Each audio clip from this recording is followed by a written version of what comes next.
They're going to teach you a little bit about both English and Western riding. Again, that is one of the qualifications for your badge earning today. They're going to tell you the differences in between the English and Western style riding. Maybe some things about their saddles that are different, some things about their outfits that are different, some things about their bridles that may be different, okay? Their horse's movement, what their certain gait in that style of riding is called. Even though the movement may look the same, the gait may be called something different in that style of riding, okay? So everyone, they're going to go over all that. Maybe they'll tell you from a little bit of history or something about their personal horse. And again, this is a question asking, kind of thing. So if you guys have any questions, and if you just want to know something like, oh, well, how did he get his name, or why did you name him that, or anything that you may see a little bit different. You can ask kind of fun questions too. They don't have to be, anything about where it's all fun answer anything. Maybe something about their outfit. Why do you have to wear a certain outfit? Why do they determine that was the outfit that style of riding needed to have? Okay. All right. I'm gonna turn it over to these two ladies. They will definitely introduce themselves. I hope we both know their names and their horses' names. And we should be good. Hey, Sherry. Hi, ladies. It's so nice to have another group. Were you from the Friday group too? All Pewaukee? Oh, different groups, because I saw the Pewaukee shirt. So, I'm Anne Marie, and this is Lana, and we're both members of the Sunfire Stable show team. Not everybody that rides here is, but we happen to be. And so I'm riding my horse, Noble Looking Airstone BF8, but I call him Swede. I have my Swedish flag on him. My great-grandparents came from Sweden, so that's how he got his name.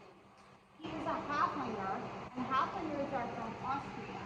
So if you know the movie The Sound of Music, when they sing Edelweiss, that's the breed logo for the Haflinger horse. So if you see The Sound of Music again, maybe you'll think it's Swede. So I'll explain a little bit about, he's a little antsy today, about him. He's 21 years old, and I've had him since December. I am riding English today. English started, as you may have guessed, probably in England. The saddle is different. I have no horn to hang on to like Lana's. My stirrups are different. These are called irons. He has a breastplate on. That's to help hold the saddle on if we were going over jumps. This was probably designed for fox hunting and going over jumps and things like that. So you had to have not a lot of stuff in the way. His bridle is different than Ray's. His bit is a snaffle bit. It's got the rings and then the pieces kind of link together in his mouth. And he doesn't have this, well, he's got bitless today, but some horses have what they call shanks in the bit, and that's for the leverage. I use two hands to steer him to go left and right. Let's see, what else might be different? Oh, my outfit.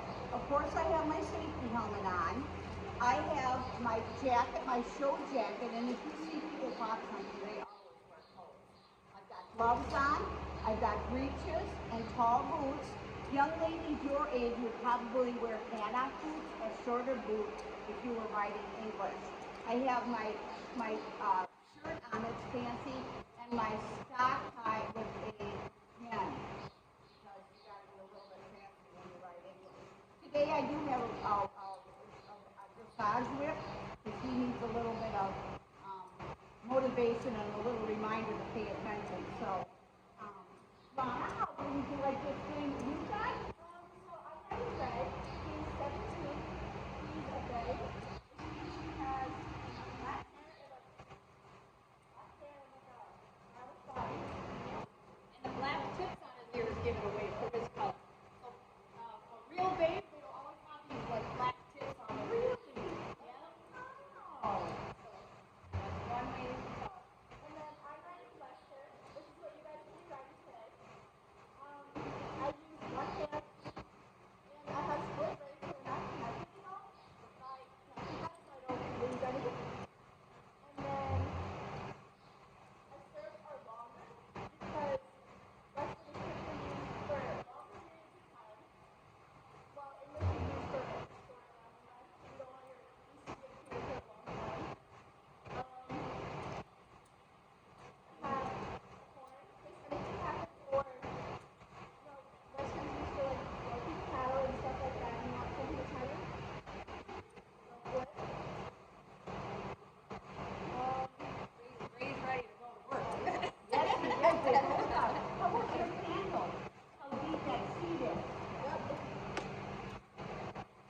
want to swing his hip over for you? There we go. That's called a cantle, and see how high that goes up in the back? If she were roping a cow, and that cow was pulling, she needs something to lean against. Also, her stirrups, look how big her stirrups are compared to mine. If she was going through the tumbleweeds or cactus, can you imagine how that would hurt her feet at that? Or if a cow got really close to her and tried to horn her, she could kick that cow with those stirrups and make him go away. So, the saddle is a lot bigger, there's less pressure on it, and with this, where would I put a rope to lasso a cow? I mean, really. One thing that Sherry brought up about his color is bay, and that's really interesting about his ear tips. Though he is a yellow, and somebody asked me yesterday if he's a Palomino, I learned this. All Hoflanders are genetically chestnuts. They can be everything from this light yellow to very, very dark chocolatey brown, or even kind of a reddish color. So, I like Palominos, that's why I got a yellow one again. So, we'll explain about the gaits, what Sherry mentioned. The gaits they look about the same, but they're a little bit different. When you ride an English horse, you walk, you trot, and you canter. When you ride a Western horse, you walk, jog, and lope. So it's kind of the speed at which the gait is moving is what the determiner is. So, Alana, do you want to go first? And do it? Walk, jog, and canter, and I'll go second, or lope. Walk, jog, and lope, and then I'll do the other. So I'll get out of the way. And you're going to see, so the walk is a 4-beat gait. You're going to see so you're either going to go right, right, left, left. So it's a 4-beat gait. It's a nice steady 4-beat gait. And it can be elongated. Now he's doing his jog, okay?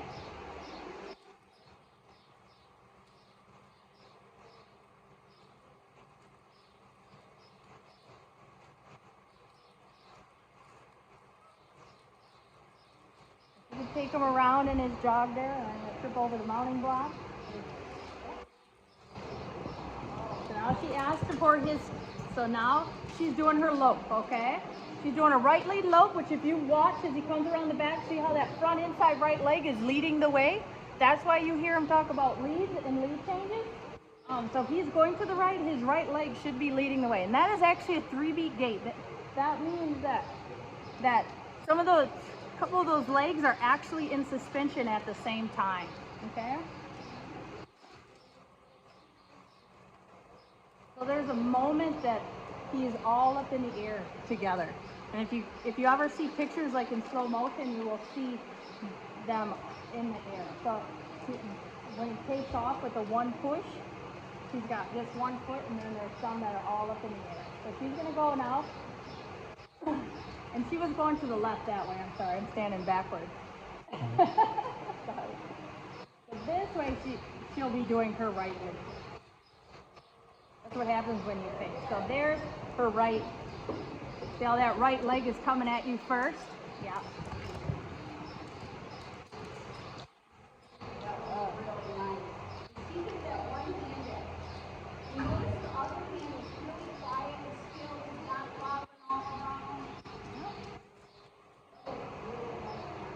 And she did tell you a little bit about his bridle. Again, Ray is currently riding in a bitless bridle. He did kind of injure part of his lip, which is why he doesn't have anything in his mouth at the time. You see he handled going through those gates very well.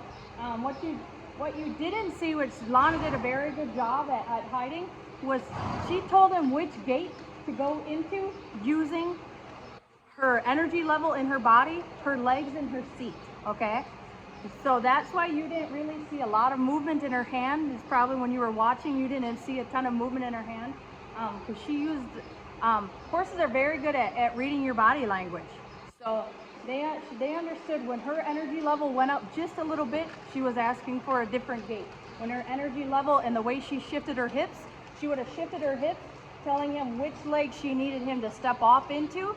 So it was just a shift of her hips and a step of a foot So when she stepped into that left, he knew that he was going to step into his left too, and he should have had that left lead or that right lead. And all she did was shift her hips in that seat, and that's how much they can feel. You see horses out in the field, they can feel flies on themselves.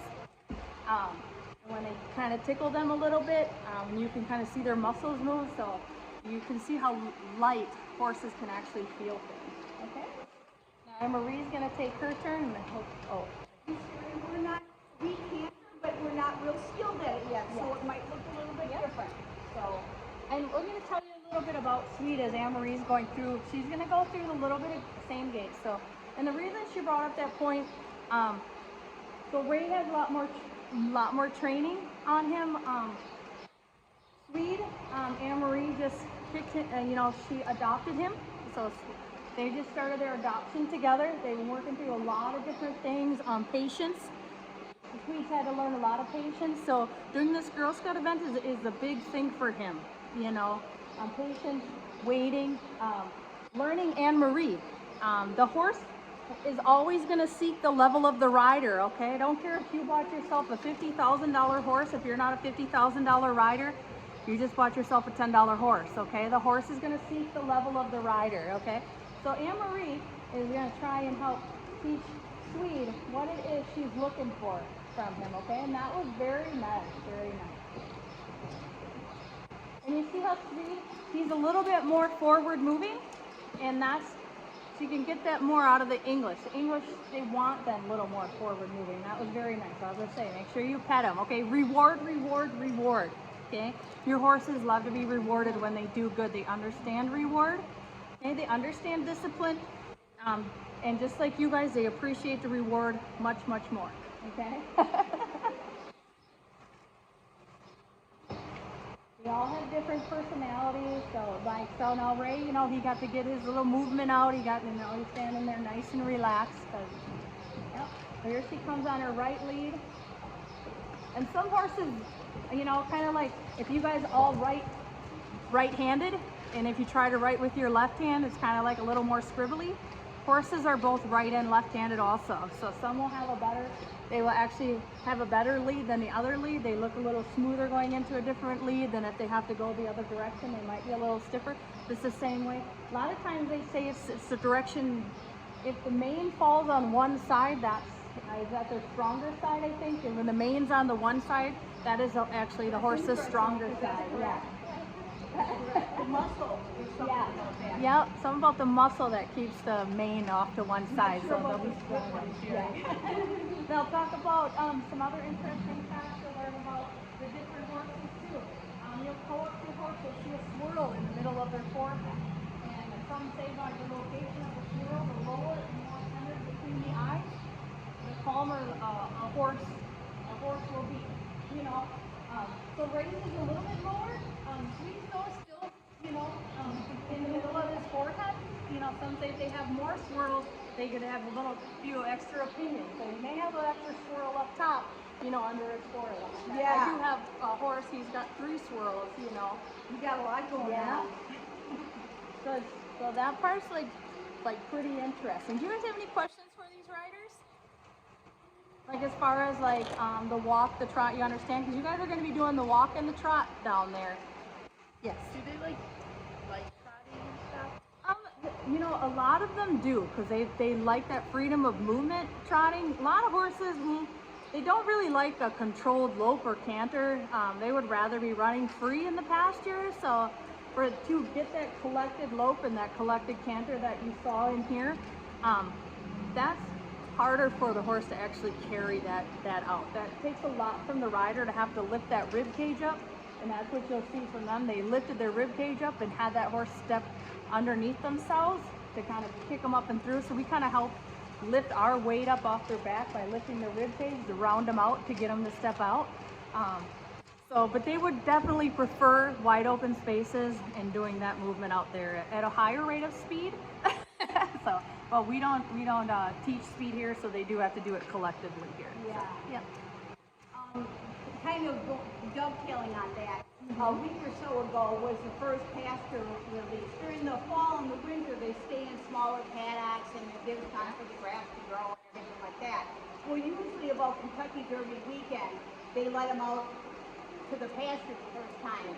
They run so fast, and they buck, and they squeal, and they chase each other, and you'd have thought, you know, they were running toward the candy store because they have so much fun. Yeah. And it's funny because then they'll come in for a lesson, and some of them will pretend they're sore.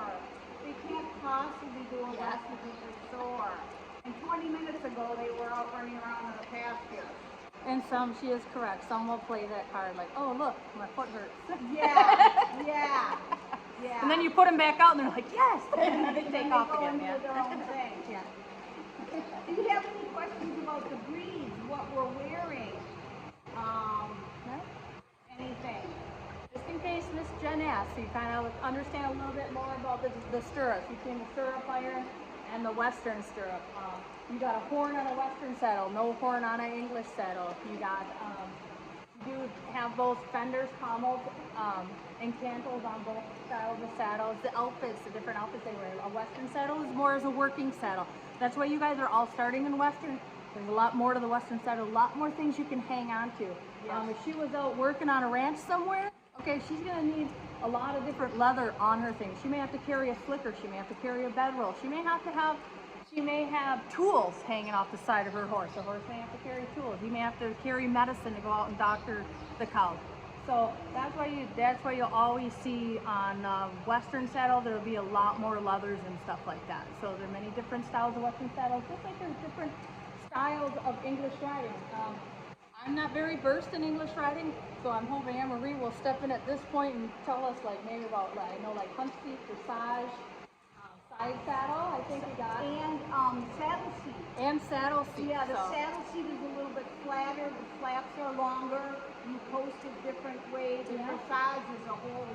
Right. You know. And you can do dressage in both a Western or an English saddle. Yes. Like, I take a dressage lesson here once a month, and I'm the only one in a Western saddle in a dressage class. Everybody else usually is dressed like Anne Marie, and I really enjoy riding Western, but I love the learning and the movement in the dressage world, the easiness that it helps move your horse through. So, and again, if Ray would have came, we think he may have been worked a little bit with the Amish, so at some point Ray may have been hooked to a buggy at some point in his life because he's got that extra forward motion that said maybe he took a family, Amish family, to down the road to get groceries or things for the family. So he does have that movement in him that says that he probably has a little cart training underneath his belt. So, okay.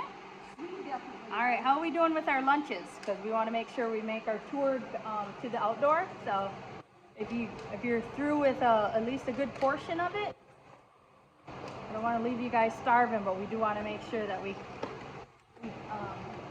you through. I'm going to take a peek out this window real quick. Do you guys have any questions maybe about the letters that you see in the arena? If you guys want to answer maybe what the letters in the arena? Did anybody notice the letters?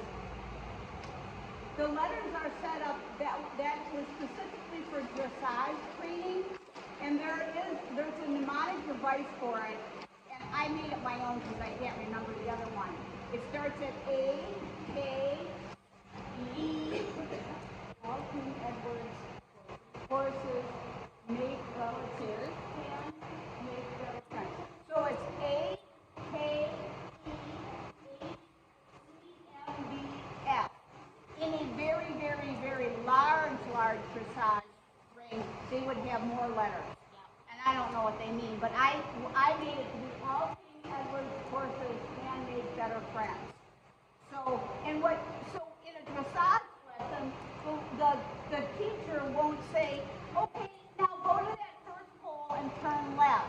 What she'll say is, start X is where that silver thing is in the middle of the arena. She'll say, start at X, do a sitting trot circle from H to E to C. Like you'll use the letters as direction. So if I start at X,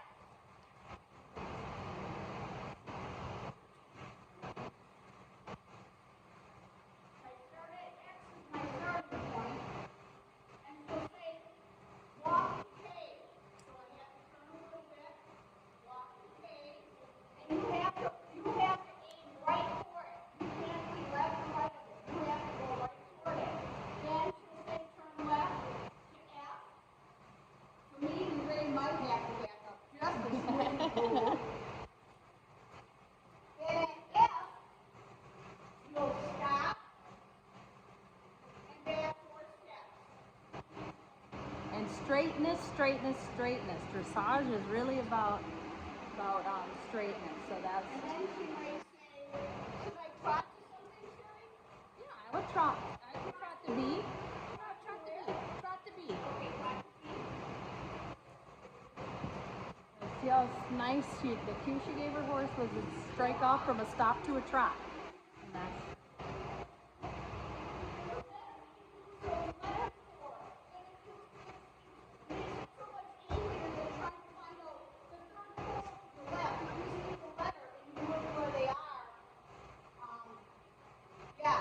You'll figure it out pretty quickly. So it's a really good, when I started writing here, the letters went up, and it's a really good device, even when you're old, to learn how to use them. So. yeah. We use a lot of colors and letters here at We Sunfire. do. And Miss Jen will say mostly for the adults. Yes. They're a little slow sometimes. Yeah, So, the goat rider. So Yep. it's very good if you do good at like any side passing or turning on the hunches or forehand or anything. So she's gonna show you some of the other movements a horse can do. You want to start with the side pass or a turn? So she's gonna ask him the side pass. So he should just start coming over sideways. See how his front foot is. He should cross his front foot over. There is a perfect one. His back feet should cross over, and he should be able just to go sideways. That's a natural. That is actually a very natural movement for a horse. Maybe not in a controlled setting, but if he was out in the pasture and a horse came and nudged him at his side, he could literally go completely sideways. He could just keep crossing his feet one over the next and go. So he could literally go from F to M sideways. Okay? She's gonna ask him to turn around his front feet there. So she's just asking his front feet to stay and his back feet to spin around. And sometimes they do step off as they're learning. So we're teaching Ray all this, but he pretty much stayed in that tight circle and he could turn his butt all the way around himself. There's maneuvers that you want to do, especially when you're in tight quarters with horses. You want to make sure that your horse can have all those different buttons, what we call them. We call them buttons on our horses. The 3 main spots that you're going to be able to move your horse. You're going to bring Ray up over here and let's draw 3 main spots. If you don't see it move a lot, there's a point she's asking him to move his shoulder, which is going to be basically right here. She can ask him to move his barrel over, which is going to be right here, or she can ask him to move his hip over. So his spot, shoulder, barrel, hip. Okay? So she can tell him by where she positions her leg and how she moves her hip and where she does her supporting reins. So your reins, when you learn, when you're steering, are more like a support, not a control device on your horse, okay? So remember that when she's talking to you about riding and steering and stuff like that. It's a support system to help your horse know what that next cue might be, okay? It's not a device to control, it's a device to support them for their riding, okay? Ready to show it off? Alright. Looks like Mr. B is moving the water wagon and the tractor there. So, are you going to put it back in its parking spot? Or are you ready for the game? Alright. We got our lunches all packed up. You guys got plenty of soup and water.